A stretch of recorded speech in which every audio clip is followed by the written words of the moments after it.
आइए हम देखते हैं कि फंडामेंटल राइट क्या होता है, जिसको हम हिंदी में मूल अधिकार भी कहते हैं, जिसकी संख्या 7 थी, लेकिन इसमें से संपत्ति के अधिकार को अब हटा दिया गया है।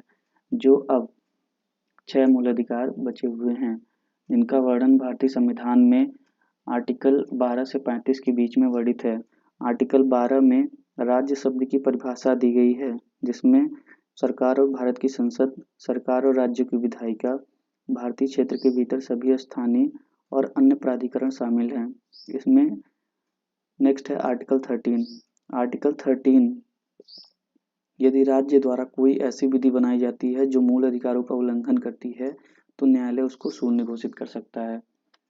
इसमें पहला अधिकार है समता या समानता का अधिकार, जिसका वर्णन आर्टिकल 14 से 18 के बीच में वर्णित है।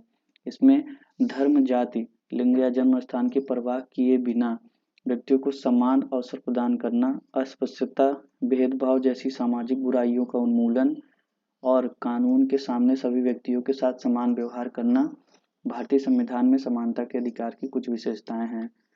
नेक्स्ट है स्वतंत्रता का अधिकार, जो आर्टिकल 19 से 22 के बीच वर्णित है। इसमें भारतीय संविधान अपने नागरिकों को स्वतंत्रता के अधिकार की गारंटी देता है, जिसमें भाषण और अभिव्यक्ति, सभा, संघ, आंदोलन, धर्म की स्वतंत्रता शामिल है। यह धर्म, नस्ल, जाति, लिंग या जन्म स्थान के आधार पर मनमानी, हिरासत और भेदभाव के खिलाफ सुरक्षा भी सुनिश्चित करता है। नेक्स्ट है इसमें शोषण के विरुद्ध अधिकार, जिसका वर्णन आर्टिकल 23 से 24 के बीच वर्णित है। शोषण के विरुद्ध अधिकार, इसमें बेगार, बाल श्रम और मनुष्य के व्यापार का निषेध किया जाता है। आस्था और अंतःकरण की स्वतंत्रता, किसी भी धर्म का अनुयायी बनना, उस पर विश्वास रखना या धर्म का प्रचार करना इसमें शामिल है। नेक्स्ट है धार्मिक स्वतंत्रता का अधिकार, आर्टिकल 25 से 28 के बीच में वर्णित है, जिसमें भारतीय संविधान में धर्म की स्वतंत्रता का अधिकार एक मौलिक अधिकार है। अनुच्छेद 25 से 28 में संविधान के तहत धर्म की स्वतंत्रता के अधिकार की गारंटी है।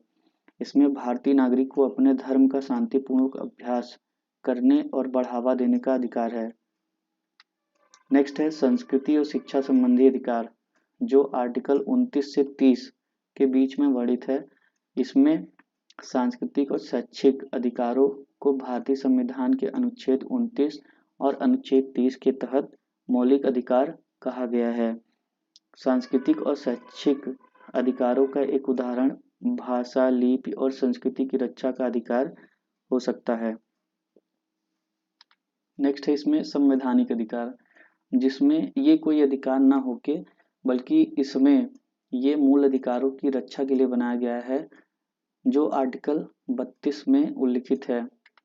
इसमें संवैधानिक उपचारों का अधिकार, इसको बोलते हैं राइट टू कॉन्स्टिट्यूशनल रेमेडीज, स्वयं में कोई अधिकार न होकर अन्य मौलिक अधिकारों का रक्षक है। इसके तहत किसी भी व्यक्ति मौलिक अधिकारों के हनन होने पर न्यायालय की शरण ले सकता है। सीधे आप सुप्रीम कोर्ट जा सकते हैं यदि आपके मूल अधिकार को से कोई आपको वंचित कर रहा है तो।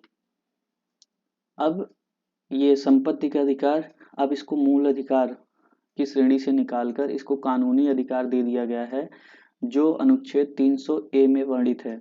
इसमें ये भाग 12 में आर्टिकल 300A में वर्णित है। अनुच्छेद 19 सभी नागरिकों को संपत्ति के अधिग्रहण अधिकार करने का अधिकार देता है, जबकि अनुच्छेद 31 के अनुसार कोई भी व्यक्ति कानून के अधिकार द्वारा संरक्षित अपनी संपत्ति से वंचित नहीं होगा।